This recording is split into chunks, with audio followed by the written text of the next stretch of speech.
we move forward, I would like to acknowledge and to welcome the members of our High Point and Winston-Salem commercial divisions. We are so glad to have you. At this time, I'd like to invite Bob Lewis to lead us in the invocation and the pledge.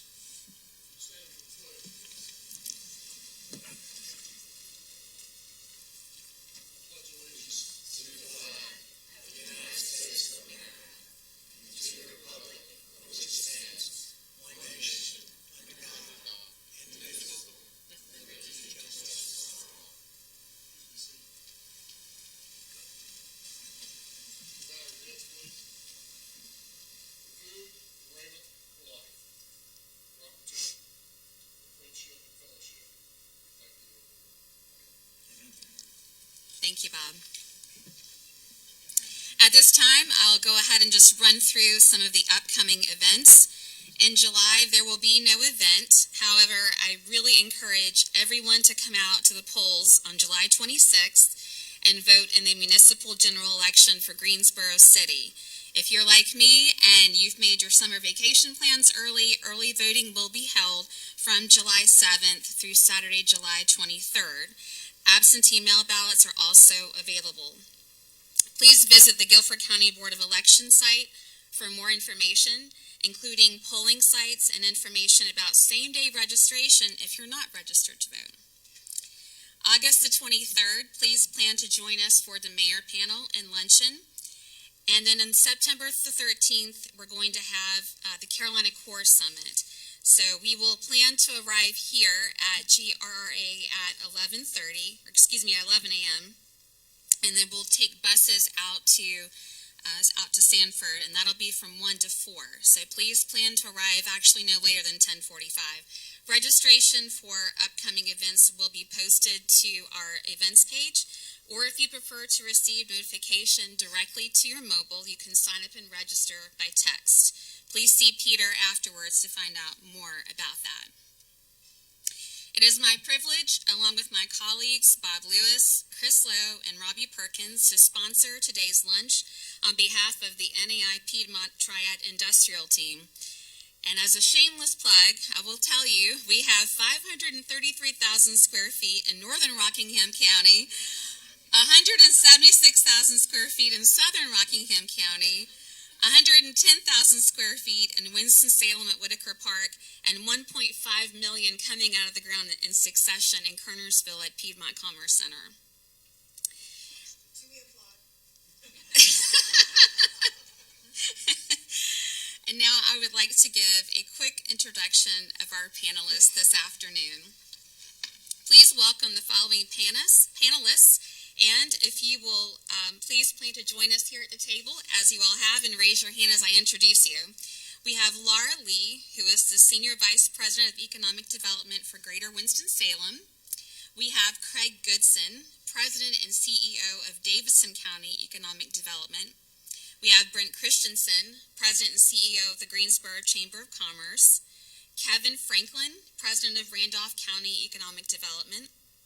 Leigh Cockram, Director of Economic Development and Tourism for Rockingham County. Peter Bishop, Economic Development Director, City of Burlington Economic Development Director. And last but certainly not least, Sandy Dunbeck, Director of High Point Economic Development Corporation. And so now I'll turn the floor over to Robbie to get us started on our panel discussion. Thank you, Tammy. And Tammy and I have been partners for almost 5 years now, which is kind of... God bless her. God bless her. Because she keeps me straight and she never knows what I'm going to say. But I wore this tie today on purpose, because if you can't wear a tie in the Piedmont Triad and be proud of what we collectively have done across the Carolina Core, then you need to get in another business, frankly, because things are incredible in our region. We are so fortunate. My partner, Stand-Up Johnson, and I were talking this morning. He said for the last 40 years that we've been doing business together, we have been the first in and last out of every economic recession, because we were a little slower here. We were a little bit behind the times. So when people start talking about maybe we're going into a recession, we're going to be the last in and the first out because of the collective work of the people sitting up here at this table. We are so fortunate to be in Central North Carolina, Piedmont Triad, Carolina Core, and I am really fired up to have these folks here today. And we're going to talk about some issues that are directly related: the booms, the megasite, VinFast, Toyota battery plant, but we're also going to talk about tangential issues and the things that have to have the boxes checked in order for the successes to really do the type of things that we want as a region to help us all move forward in a positive way. So I want to start today, and I think we're going to start with and play off of the Toyota announcement a little bit, and I think it's been said a lot that we wouldn't have Toyota here if it wasn't for the regional cooperation from everybody here, and that a win for one is truly a win for all. And I'm not sure that we could have said that honestly 15 years ago. But today I think we can say that, because not only are we going to have one of the great names of the world in our backyard, but all their suppliers are going to come too, and they're going to be spread across this region. So I'd like to start with the home of Toyota. Kevin, tell us about how it happened. I mean, just give this group a quick rundown of how it happened. How did it end up in your backyard, and what it took to get there? A quick rundown of that, Robbie? 10 years and 40 seconds. 10 years and 40 seconds. So the collaboration was key to all of this. The vision for this started 10 to 12 years ago with a group of leaders really in the Greensboro area saying we need a transformational project. That turned into a visit to Governor McCrory's office. That turned into conversations with Jim Melvin and the Greensboro Randolph Megasite Foundation. Turned into Piedmont Triad partnership, saying, all right, let's go and find the best site in the region. That led to where the site's located in northeast Randolph County. That turned into collaboration with the city of Greensboro, the Megasite Foundation, again, and Jim Melvin, the North Carolina Railroad Company, Randolph County, marketing the site, tons of work behind the scenes.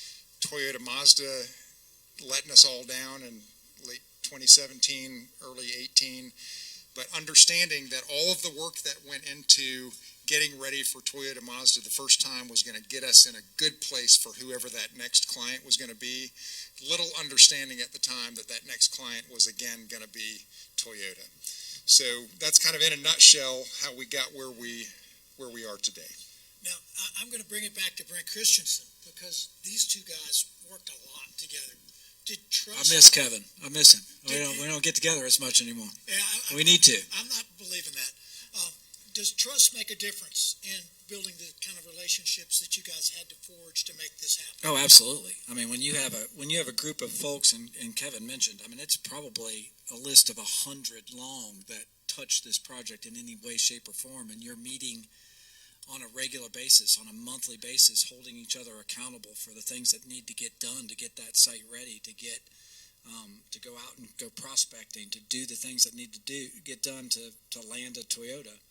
Trust is big. Trust is very big, and I think, Kevin said, we lost out on Toyota Mazda, and I think there were a lot of folks, including us, who were disappointed by that because we knew the Toyota name, and we were concerned that we might not get someone on that site with a Toyota type name. And so the key to that, though, was to make sure that we continued to stay in touch with them. So at the end of the Toyota Mazda project, they were nice enough to allow us to do a debrief and say, what did we do well, what didn't we do so well, what do you see are the challenges on our site? And we ticked those off one by one.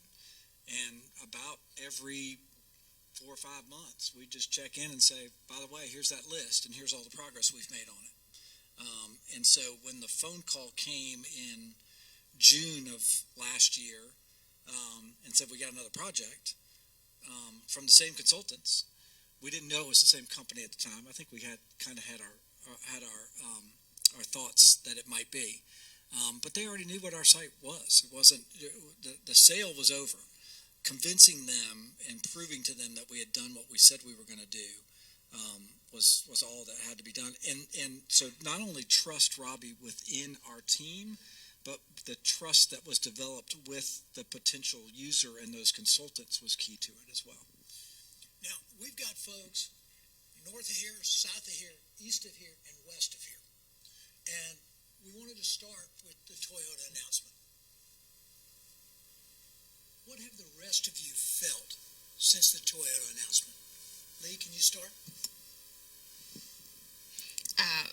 Jealous. A little jealousy. Are you talking about me personally? Oh, I thought you were talking about me personally. No, actually, we have already received supplier inquiries. So it's specific companies that are looking. They want to be 45 minutes away from the site because they don't want to have to compete for labor at the actual site. So we feel confident that at some point, we'll be able to play a role in helping Toyota succeed through a supplier type relationship in Rockingham County. And then I won't be so jealous anymore. I'm bitter. That's right. Laura? Oh yeah, so for Scythe County, we've also received some inquiries and actually some site visits from companies that are Toyota suppliers, and the same things resonate with being able to have a separate workforce, or at least being able to pull from different places. And actually, our pipeline is. And now I guess it's 45% battery manufacturing right now, which I'm sure everybody on this panel probably has felt that too. There's been this huge uptick in that sort of sector for us, which had traditionally not been something we'd seen. We'd seen a lot more in advanced manufacturing, that sort of space, but nothing that way. So it's really honed our industry focus a bit too. Okay. Peter? Yeah, on the so we're Burlington and Alamance County are north and east of the site, so we sort of link a whole another labor market into the battery facility in Toyota. So also seeing those same inquiries, we're the state does a great job of funneling these projects to the local developers and giving us a chance to respond. We've also been seeing a lot of the residential growth and a lot of poking around the southern borders of our city, and some requests of infrastructure, because there are other projects that need to happen that are going to need utilities, and Burlington is a regional utility provider, just like Greensboro provided a lot of water for the mega sites. So that demand's going to keep expanding around in that area. So you're going to see communities like Alamance, Randolph, and southeast Guilford really start to grow with residential subdivisions, commercial development, and all the other ancillary things that thousands of employees are going to need. Those are all, of course, opportunities for all of you in this room. Yeah, I would echo all of that, but I would say that we're going to be the beneficiary of a lot of different types of growth because of that, and because of VinFast, and because of a lot of other things. One of the really blessings that I see coming out of, especially when you combine Toyota and VinFast, I think, and I'm hoping, it is going to draw more attention to workforce development through the community college and through K-12 in all of our communities, because that's what we really need, and we need that attention and that funding to be coming to the Triad, so that we can develop the programs that need to be developed in middle school, high school, and community college, so that all these kids that are coming out and all the young adults are going to really have some really good careers if they learn the things that they need to learn to help these companies succeed here in the Triad. Thank you. So from High Point, just maybe a couple things to share. We certainly the project flow is strong. We're seeing a lot of folks kind of racing against the clock, but our development has always really thrived in the northern section of High Point, kind of that airport airport submarket. We've seen lots of developers bringing product online. The Toyota project and others, I think, are helping to drive that project flow across the southern end. So we've been working on the center of our city in the downtown, but the former Business 85 corridor, now US 29, is seeing lots of interest and lots of people working on projects. So we love that. We love seeing that area really come into its own, but also the opportunity for housing throughout the city, but particularly in the downtown. Thank you. And piggyback on that, and let's go to the other end and talk about housing in your communities. When you're bringing in 10,000 plus jobs, they got to live somewhere. Absolutely. So what are we doing and this is the front line of communication with these companies, what are we doing to communicate to folks in our communities that we've got to have some housing and we've got to be innovative and we've got to do it right now? Sure. So just to back up maybe a minute on the existing stock, Brent and I have been working through our alliance with Greensboro and High Point GCEDA on a site that's livegreensborohighpoint.com. So we're showcasing housing product there. So I would encourage any of you to look there, send people there. It certainly shows some of the historic homes, some of the newer homes. As far as new product development, though, again, we're seeing investors, we're seeing people interested in bringing these new housing products to life. In downtown High Point, new condominiums, new apartments, and throughout the city as well, apartments and standalone houses. So, people are responding. Certainly the good word is out there, and they're working hard. Again, that kind of race against the clock to get that product delivered. Kevin, we read something this week about downtown Asheboro. So definitely good things happening in downtown Asheboro. There's, just as an example, there's a former McCurry mill that is on the verge of hopefully being redeveloped for some market rate housing. We're excited about that potential. Obviously, that's not enough, but every step that we make in that right direction is a good thing. Certainly in the the northwest part of the county, Archdale Trinity is where we've seen the most housing growth and permitted subdivisions of the last probably year and a half. So again, probably still not enough, but 1,800 to 2,000 new housing units, and we've got developers looking across the region as well. And one of the struggles that we have, honestly, in Randolph County is infrastructure. And so the county is has actively engaged an engineering firm to take a look at all of our potential growth corridors for water and sewer extensions. And so, that doesn't help us right today, but there's going to be need for housing stock ongoing, and we're getting ready.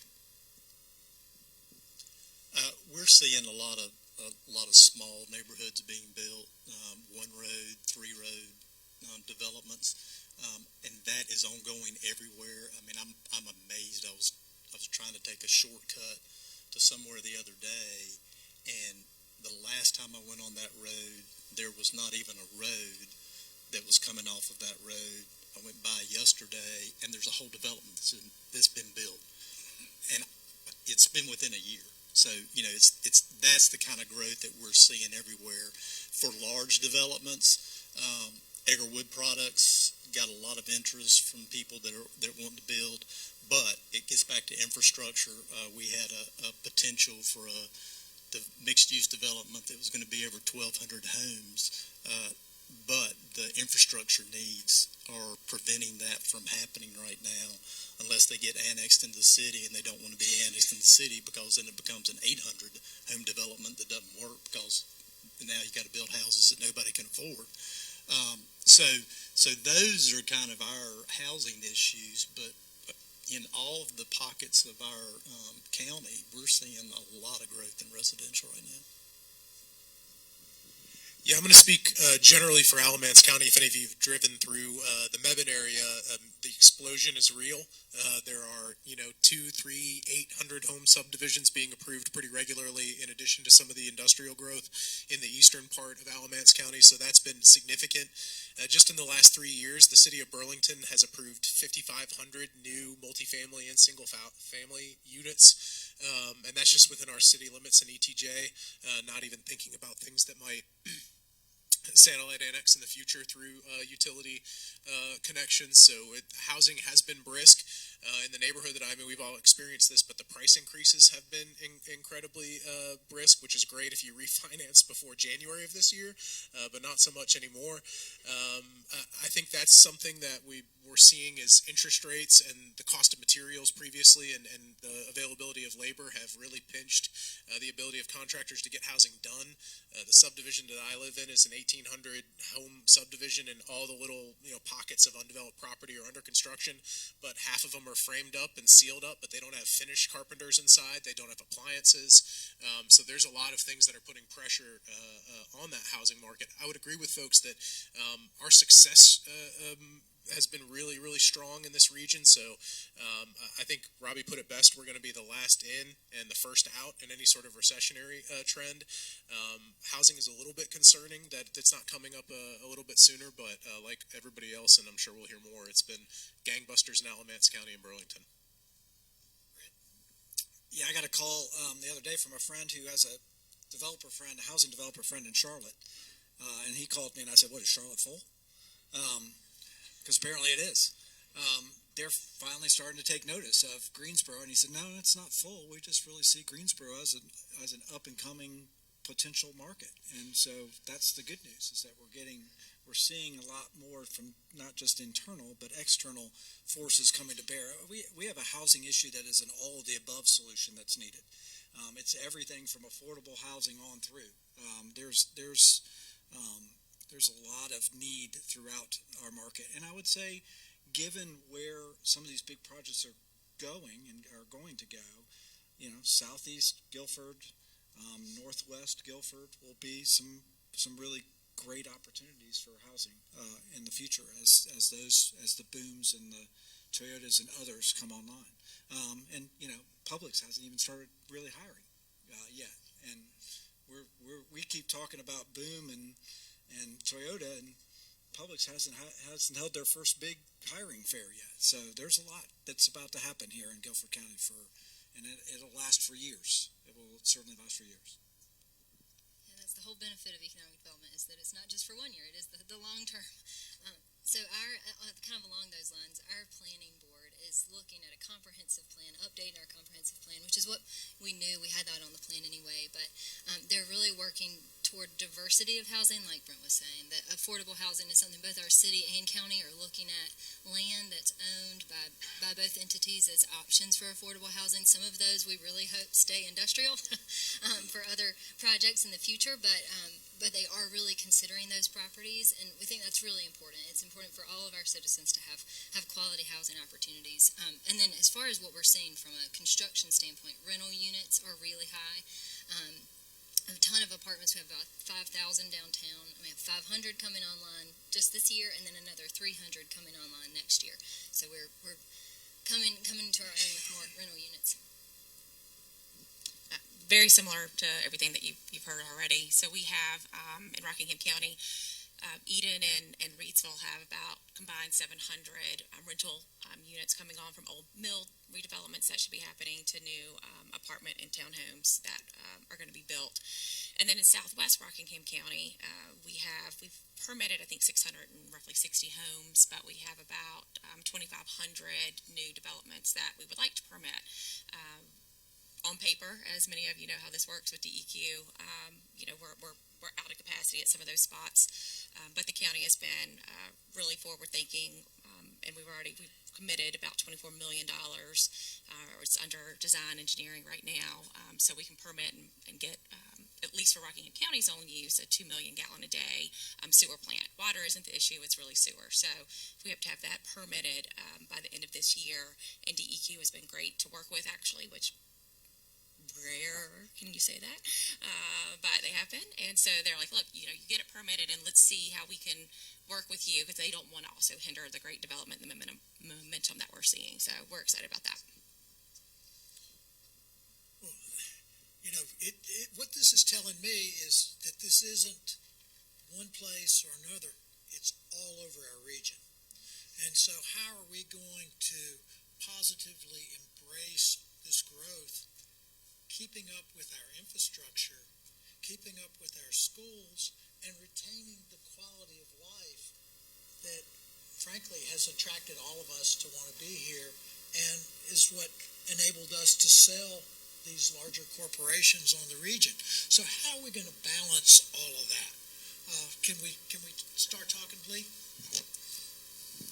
So one of the things that we do is we have technical review committees. So every time there's a major subdivision that comes through our planning, we sit down and talk through whatever that looks like. So on that is DOT, our school system, utilities, obviously water, sewer, but also our electric partners, to make sure that they are aware of the growth that they're seeing too, because it impacts some of these more rural electric grids that they have. So we're trying to stay ahead of it that way and be and try to work, especially with DOT, at looking at approvals of different projects through kind of a holistic lens and kind of proactively, instead of just saying, this looks great, it's fine, this intersection is okay for this 69 housing unit, but know that they're getting ready to come back for 300 tomorrow.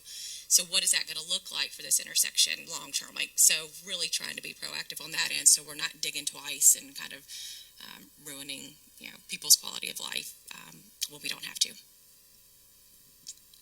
As I was mentioning before, the comprehensive plan is sort of similar to Leigh's process, and that's something that's under review right now, and we expect that will be really helpful to have that holistic lens as well. I'd like to take the kind of school question on that. We've seen a couple of different school projects that are being funded, and making sure that students in that element of quality of life is really important. And I think we'll have a question about workforce development, so I won't speak to that yet. But okay, I just wanted to make sure I wasn't going to scoop us on that. But I do think we've had some new sites that make more sense for schools to really focus on new areas of growth, and really be planning for that as well. So I'd say the elements of infrastructure that you talked about, Robbie, I think, we're fortunate in this region to be really good on roads. I would dare say find another region in the country that has a better road, highway infrastructure network than we do. Very fortunate in that. There was a lot of forward thinking that allowed for that to happen. Water and sewer, I think, the good news is we're a textile area, so the water's there. The sewer's going to be the challenge, and so I think that's part of what we need to be thinking about long term regionally is what are we going to do for sewer expansion? How are we going to be able to keep up with that? And I think that's worth having a lot of discussions at the local government and at the state government level, for that matter. And then you mentioned natural gas and electric. I'd be more worried about electric than natural gas. For a long time, I don't think this region really got the attention of the Duke Energies of the world for planning. And I think we've all run up, at least in a site or two, where we had a great prospect, and we don't have the electric infrastructure to serve that prospect, and it's going to take 3 years, 4 years, fill in the blank. Now that we've gotten these two big wins, and I keep saying two, multiple big wins.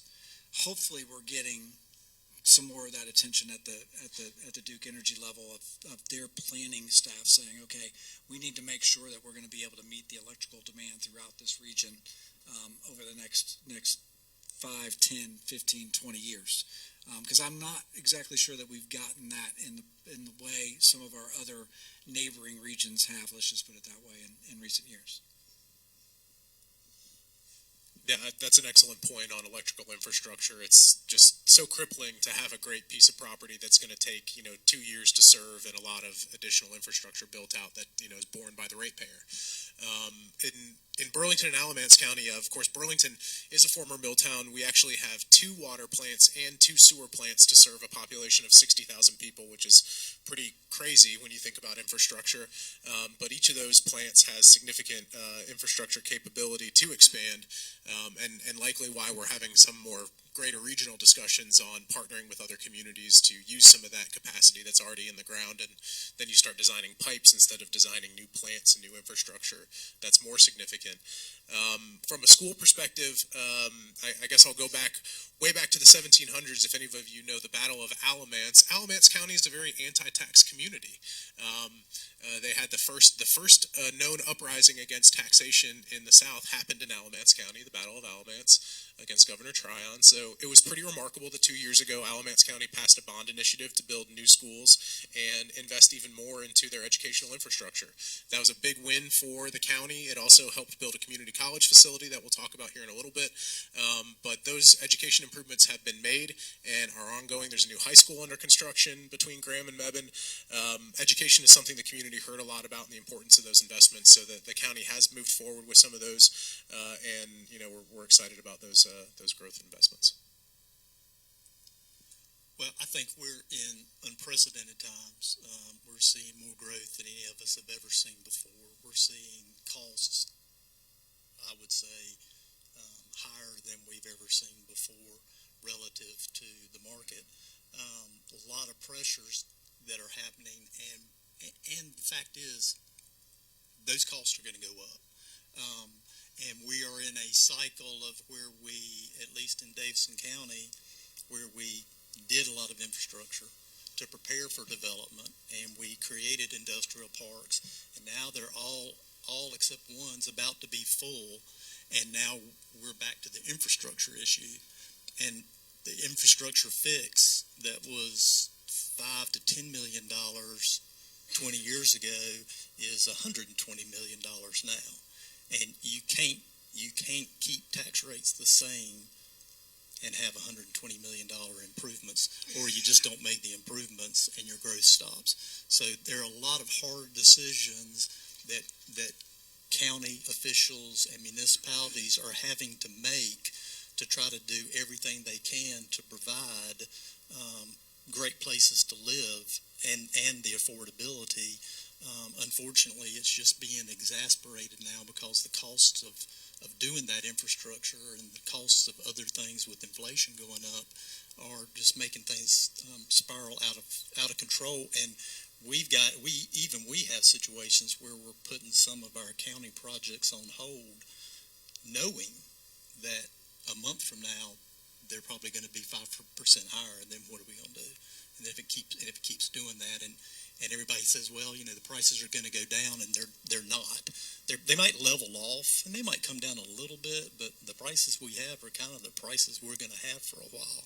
So that ain't going to change. So the decisions are going to have to be made, and money's going to have to be spent. So just a warning.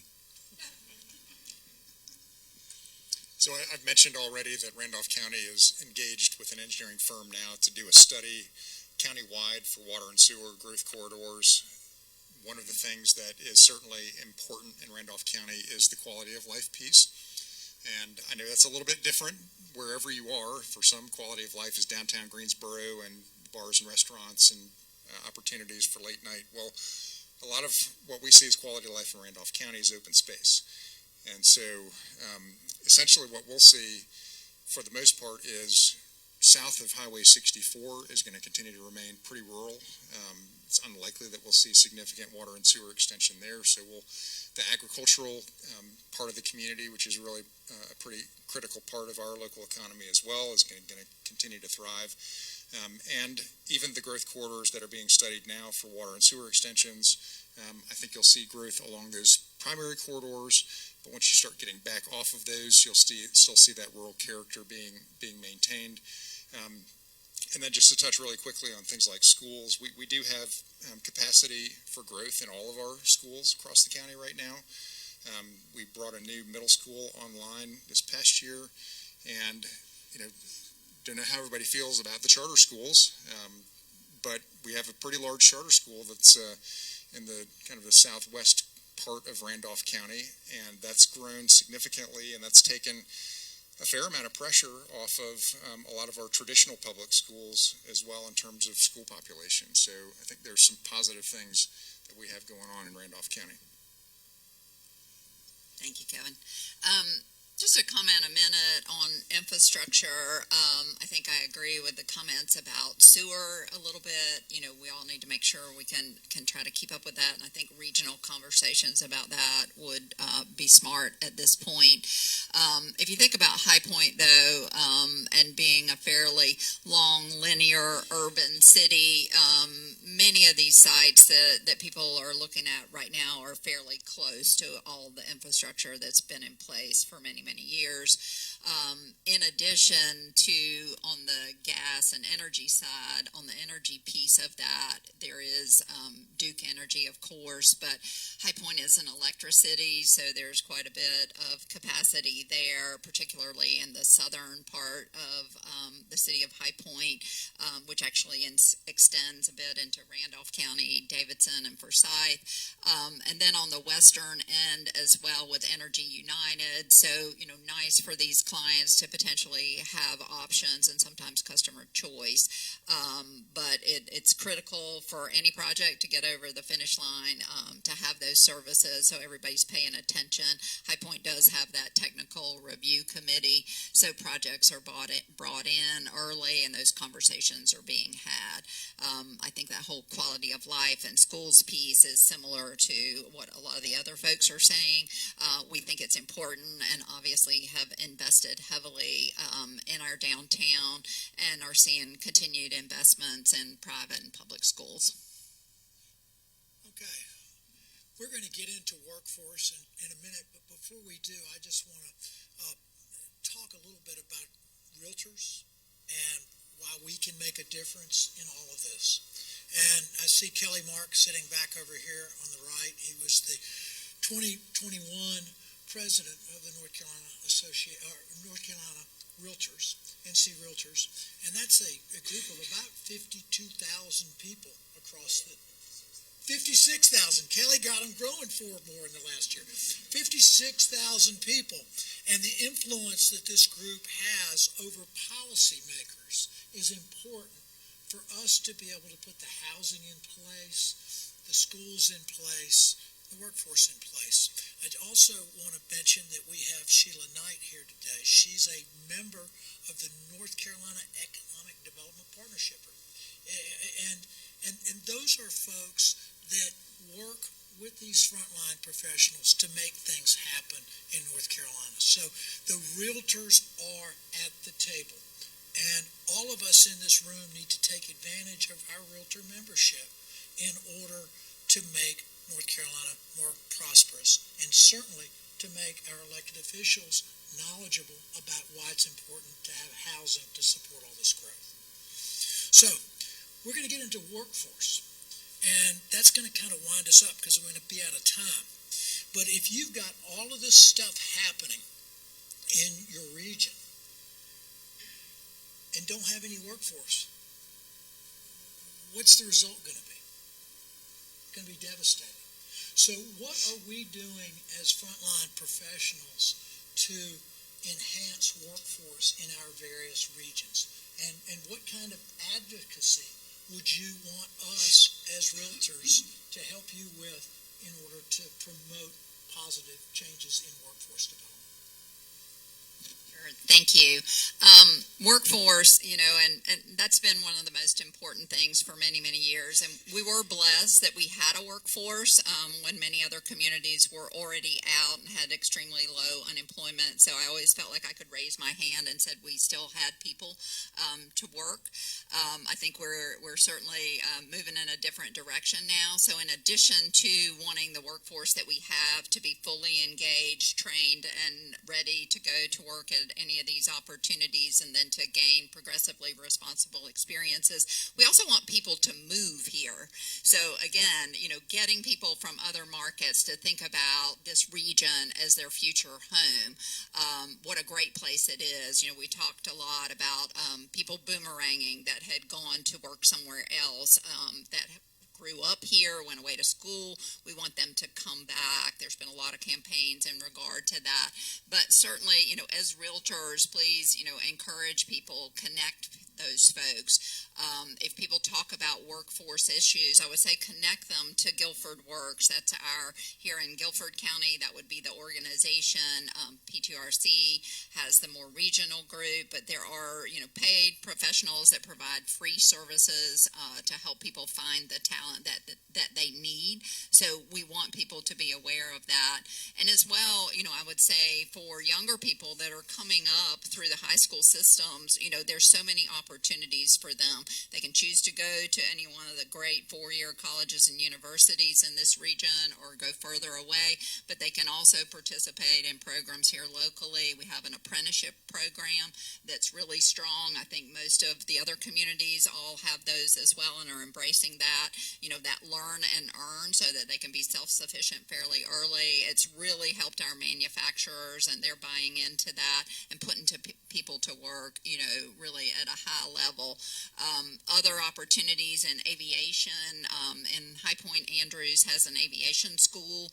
We encourage people to do that. We hear of people moving here to participate in that. So there's great opportunities. I'd say familiarize yourself as much as possible and help us sell this region. I don't know how much you can add to what Sandy just said. I think she hit all those high points. So that was totally unintentional. But yes, attracting new folks to come to the community, working with our K-12 students. I mean, I think that's a tremendous opportunity right now. We've got lots of young people that grow up in our communities, our collective communities, and the focus is I'm going to go to four-year college so I can get out of here and not come back. And we hear that with our young people, right? I've got a couple of teenagers at home. But continuing to work with our K-12 systems to help those young people understand that there are really great career opportunities that you can go into with community college training, certifications. You can go to four-year university, get degrees, come back, fill high-quality jobs. So I think that's a really good piece. The other piece that I'll just mention is I don't know exactly how many colleges and universities we have in this region, but there are a lot. And there are thousands and thousands of young people that come for 2 to 4 years into our communities to get a great education, and then they leave to go back somewhere else to work. And so I think there's a great opportunity to capture some of that student base as part of our workforce. Highly skilled, a lot of technical skills that are coming out of these universities, and great opportunities for careers in manufacturing and otherwise in our region. I would say Davidson County is a manufacturing county. I would also say that we're not an economic development organization. We're an industrial development organization, and we don't pretend to be much of anything else. But the beauty of this area is it's highly commutable, and people can live further away here and travel very quickly to where they want to get to, which makes that an advantage for employers. But the flip side of that is there are some employers that need highly technically skilled people. There are others that don't. We just located a company that's going to hire 200 people. The starting production wage is going to be over $80,000 a year. What they want is somebody that wants to be a part of a team, wants to feel like they're part of a private company, and has an input into what that company does, and wants to come to work every day and do the best they can. That's their total qualifications. That's what they're looking for. So, we've got some really high-paying jobs that want that. We got some jobs that are really high-paying, but they need to have skills. They don't need university skills. They need to be trained at the community college, and so we need to bolster our community college in Davidson County and other places. if somebody's going to Davidson Community College and they can get a great job in High Point, great. If they're going to Guilford Community College and get a great job in Davidson, great. As long as everybody's getting great jobs in this region, it's going to make this region great. And then some of those people are going to start their own businesses, and they're going to need places to go, and all these people are going to need homes. So, you know, keeping that regional approach and understanding that, you know, if you're selling something in High Point or Greensboro or even Reidsville, that's going to benefit me in some way. So if there's any way that we can help be a part of that, and you can be a part of what we're doing, it's a really good thing. Great resources shared by everybody. I think the Eastern Triad Workforce Initiative that I think most of the people at this table are a part of has gotten some money from the legislature, started a lot of entrepreneurship and apprenticeship programs. So there are youth entrepreneurship, youth apprenticeship, adult apprenticeship programs, anything you can have. And from a realtor's perspective, I think when you're out there selling and working with developers or homeowners, understanding the different programs that our community colleges have. You heard about aviation, that's both in Guilford and in Forsyth. Alamance has an advanced sort of machining and industrial applications school and is building a biotechnology center for excellence. Certainly Wake Forest and everything that Laura's been working on has some bio and life sciences. Something we haven't talked a lot about at this table is, you know, a whole another industry that has a strong foothold with Syngenta and, you know, the big hospital systems that we have here, certainly LabCorp in Burlington. So there's even more assets that are out there that you can talk about for your potential buyers or sellers. And I think those assets are just going to keep growing. Craig made a good point. You know, workforce is where we're really seeing the number one interest for a lot of these clients that we're attracting. You know, do you have the ability to train? How's your pipeline looking? How's your in-migration? Thankfully, in-migration has been great for North Carolina, and we've built some assets like your site that you mentioned, Sandy, also the nctriad.com. We haven't talked a lot about the Carolina Core, but that group, the Piedmont Triad Partnership, how they've rebranded and created a strong brand that's very communicable, that is very easy for you as realtors to share with people, to tell the story about the economic growth that we're seeing, and then that also ties them into some workforce development and some quality of life assets. I would encourage you to look at those and share those. So I'll go back and Kevin, correct me if I'm wrong, but when Toyota Mazda first came through, they brought their HR people to town for one day and visited with some companies in town, including Honda, and then that was it. And at the end of the process, when I said we did a debriefing with them, we said, well, we were prepared to talk more about workforce. Like, why did you not ask us about workforce? And the answer was, we were totally convinced you had the workforce that we needed. They didn't really ask this time either. Now, they asked about technology and that sort of thing. And that, shortly after the announcement, I had lunch with some folks from Toyota Tusho, which is in the Toyota family. And one of the gentlemen who was sitting next to me said he was from Huntsville. And I said, oh, God, Huntsville, I can barely say that word these days without it tasting like vinegar. And he laughed, and the guy across from me at the table was from Nashville. And he said, I want you to make sure you understand this. I know that still bothers you, obviously. He said, but they got a car plant, and you got a technology plant. So you got the better end of the deal. What that's going to mean for us, though, is education-wise, we're going to have to be able to train a higher level of employee. But it also means that we are now tied to the future of Toyota in a way that we would not have been if it had just been a car plant. And so even if we do talk ourselves into this R word that we keep hearing in the news, that's not going to stop Toyota. They've got to produce engines for their EVs. And that workforce has got to be with them. The other thing I would say is you may start seeing some folks, and I would hate that this happened, but it does happen, start feeling a little bit afraid of the big employers that are coming to town and downsize, lay off, that sort of thing. That's another source of workforce. Those people going back into the community college, getting retrained, getting upskilled, that sort of thing. Where in the past, we might have panicked in this region of a big downsizing or a closure or that sort of thing.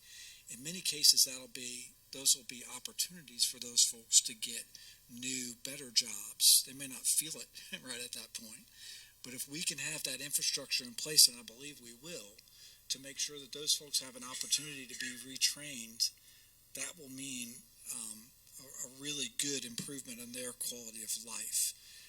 Ultimately, what we need to look at is 10 years from now, if we still have the same number of jobs today in our region, we will not have succeeded. We need to make sure that these are net job gains, and I believe they will be with everything that's going to happen in the next 5 to 10 years around here. But understand, there are a lot of sources of workforce. The good news is that the folks we have are convinced that this place has what it takes to build that workforce, and we're certainly going to prove it to them. Thanks, Brent. So I'll go back to the question about the realtors and how you can support us. So we spend a lot of money collectively across this table in place marketing and place making and trying to sell communities to people coming in. I think our growth rate's like 7.9% or something. And so we've been bringing in a lot of people. And so we want to make sure that we make good on that. Once we've invested millions of dollars in telling people how great Winston-Salem, Greensboro, Rockingham County, all of the places that are represented here, how great they are, when they come into town, we would love your support in saying this is a livable community and these are things that we're doing here. So I'll go back to what Peter mentioned too about life science. That's been something that Winston-Salem, we've really been able to hang our hat on. We're so thankful for it. W-Firm in particular, the Wake Forest Institute for Regenerative Medicine, they have 450 researchers there from, I think it's 64 countries that are represented, which is outstanding in our part of the world, or really anywhere, to have that kind of expertise. And it's the top institute in the globe for regenerative. One person, right? Dr. Atala was our recruit from Boston. So we're really fortunate to have him, and that he is so committed to our communities at large. And just announced yesterday, actually, a new grant with DARPA that they have to do some testing on pathogens. So they'll use their body-on-a-chip technology, which still just floors me that he's created organs that are just microscopic and can test pathogens, and would have been able to have detected something like COVID. So it's something that we have here we can be so proud of, and we can sell to people that are coming from anywhere in the world, and people can feel really connected to something like that. We have other things too. We have a high school internship program that we're really proud of at Greater Winston-Salem, Inc. But we have other things we'd love to share with you. So if you have any questions about how to connect with what's going on in the community at large, we're happy to talk through it with you too, to give you some selling points. So I'm going to take it back to the basics because I agree with everything that's been said here, and we're doing a lot of those things. We're building a brand new workforce center, blah, blah, blah. But one thing you can do is, if you have kids or you know someone that has kids and they go to school, is make sure they understand that you have to actually go to school. And you can't miss 100 days of school and expect to graduate, which in Rockingham County that has been the case. So we are actually getting a new superintendent. We did a employer survey and said, look, what do you need? We hear about workforce. What are you looking for? And they didn't say we need engineers or we need machinists. They said we need people that understand accountability, personal responsibility, and they show up. So I don't know how we've gotten away from like the basics of our kids understanding that you can't turn in your paper 6 weeks late and expect to still get an A. There has to be some sort of penalty for not following the rules. So that's what I would like to say. Let's just go back to the basics. Wow. Okay. I'd like to open this up for questions. Anybody got a question? Yeah, Sheila.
else got a question?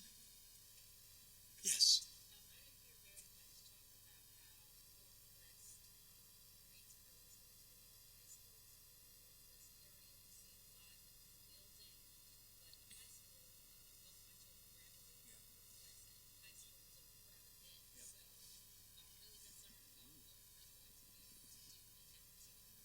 Yeah, $1.7 billion bond that got passed that touches every single school that will address needs across system wide. So I think once that capital gets put to use on those schools, I think you'll see that.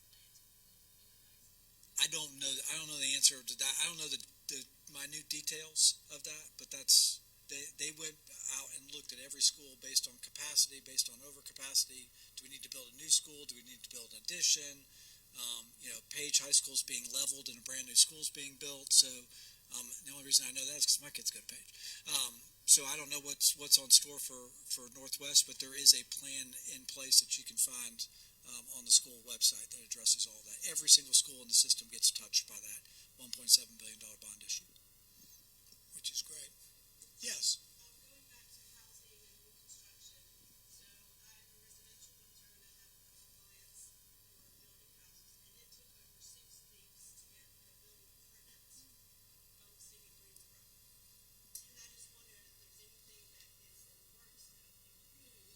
And I just wondered if there's anything that is in the works that would improve that timeline so that the buildings can get started sooner and the clients don't have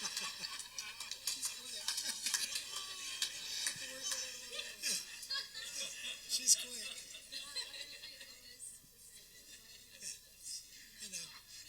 I think you might need to run for city council in 4 years. But as a serious answer to your question, it's resource allocation. I would have to say that development services, planning, inspections, transportation, all of the departments that the city of Greensboro has are essentially at the same staffing level as they were in 2010 or 2011. So the choices that our city leaders make to look at other things as opposed to those core services are making a difference, and they will stretch the approval times out. It's something that that the citizens of this city need to be very concerned about, because we are seeing a lot of success, and the same amount of staff can't process 5 times as many permit. Yeah, they can't do it. They can't do it. Well, Tammy? let me say one thing that you do need to be aware of. Those are highly, in all municipalities and in counties, right now those are highly valued jobs. And so if you've got one of those jobs and you're in Davidson County, there's a good chance you can go somewhere else and make $10,000 more a year and get a bonus to go and work there. So you're seeing a lot of shifting, and so if we lose somebody in Davidson County and we get a new person, but that new person is literally new, it just screws up everything. And so that's one of the things we're seeing. I mean, in the city of Lexington, if you got an industrial building, you want to get a grading permit, you want to get a building permit, we can get you that like that. If you want to get an inspection, that might take you a month. So at some point, you start having all these backlogs, which is causing a problem with everything, considering we're seeing so much growth. Serious conversations to be had, that's for sure. I want to thank our panelists. This has been wonderful. Tammy, come on back up and wrap us up.